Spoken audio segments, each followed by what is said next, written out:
I think under the form we knew it so far, I think it's over.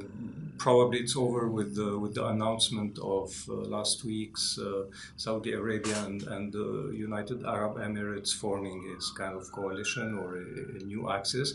It's also over more fundamentally since probably let's say the rift between two countries, mainly Saudi Arabia and the Emirates, and other countries like Oman and lately Qatar, of course.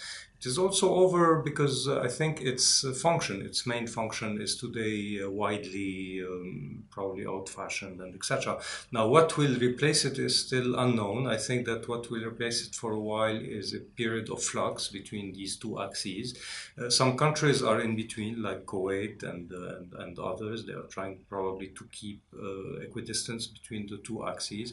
But I think that fundamentally the Gulf architecture, let's put it this way, is widely over on many issues, at least military, politically. Of course, the economic ties are more durable.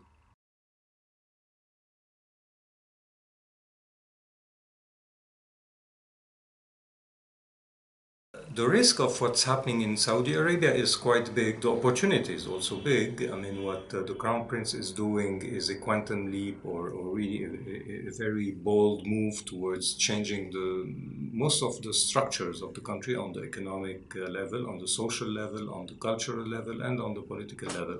Of course, all these bold moves usually are accompanied by huge risks. In Saudi Arabia, the risk is manifold. First of all, it's the risk of losing the pillars of legitimacy, which are the family, the clerical establishment, and the oil rent system with all what comes with it, the political economy of the country. This is one risk. So you are upending a system that has been in place for more than a century, probably. The risk is that you are coalescing also a lot of discontented people who could be very powerful at some point. Of course, today they are silent. We don't know what the dissent is, but at one point it could express itself in a kind of violent manner. And the third risk is mainly a geopolitical one, because this is also coming in parallel with a strong adventurism in the region, bold moves in the regions, and sometimes uncalculated moves like what we are seeing in Yemen, in Qatar, or in Lebanon lately. So the regional environment is very volatile, and all this can mix together in order to put Saudi Arabia in a very, let's say, in a very risky situation.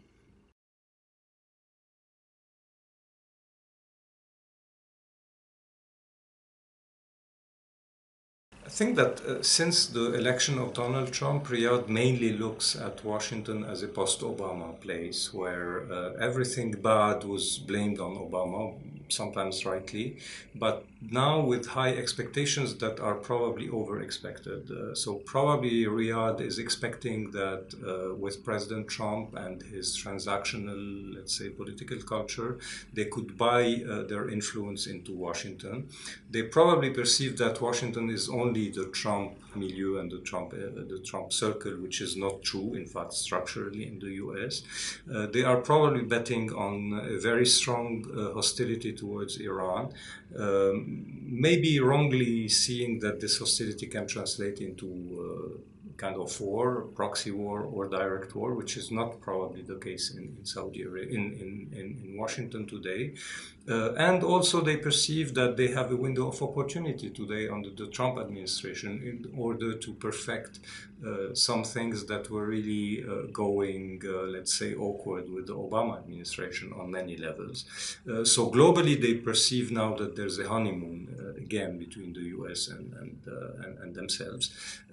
I think that this is misreading the fact that, first of all, Trump is not the entire United States. Second, that also the United States are trying to keep other things in equilibrium. I mean, for example, with Qatar, with other actors, and overall that the retrenchment of the U.S. that started under Obama and was criticized and blamed by the Gulf states and Saudi Arabia is something that is more or less structural and continuing, probably.